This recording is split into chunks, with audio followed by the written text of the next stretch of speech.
I think we've known each other for long enough now that I can make the small confession. Here's the stuff that I have to teach, but I'm not convinced I understand.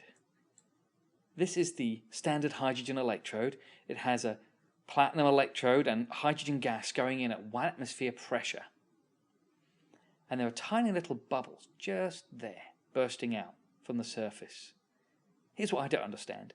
If it's 1 atmosphere going in, and the atmosphere is at 1 atmosphere, how do those bubbles go out? Surely if the pressures are the same, nothing would happen. Even looking at the equations, it doesn't generate hydrogen in both directions. I'm not really sure. There's the standard half cells to make a standard cell. And as you know, the concentration of the electrolyte's 1 molar. But as the electrode dissolves in, it goes above 1 molar. So how can that be the standard electrode potential? The only way you can measure the standard electrode potential is by not switching on the battery. And 6 times 10 to the 23 is Avogadro's number. But in order to measure that more accurately, they're making a sphere of silicon, and then they're going to count the atoms in that sphere of silicon. That blows my mind. I didn't think that was how they were going to do that.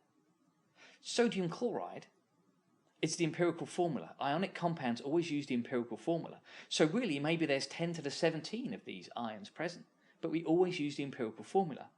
And the maths always seems to work. Moles equals mass over molar mass, etc., etc.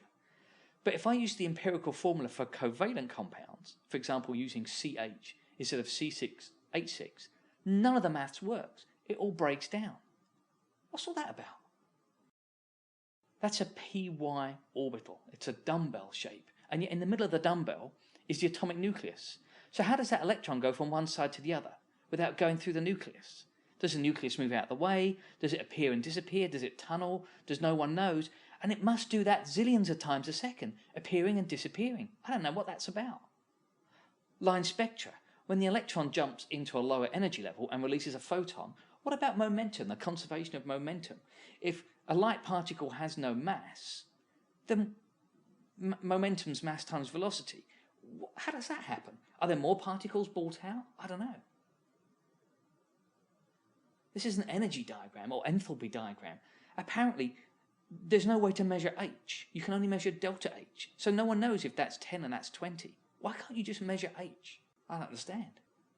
And the concentration of water is about 56 molar. What? And magnesium, the charge is 2 plus, the oxidation number and the oxidation state is 2 plus 2.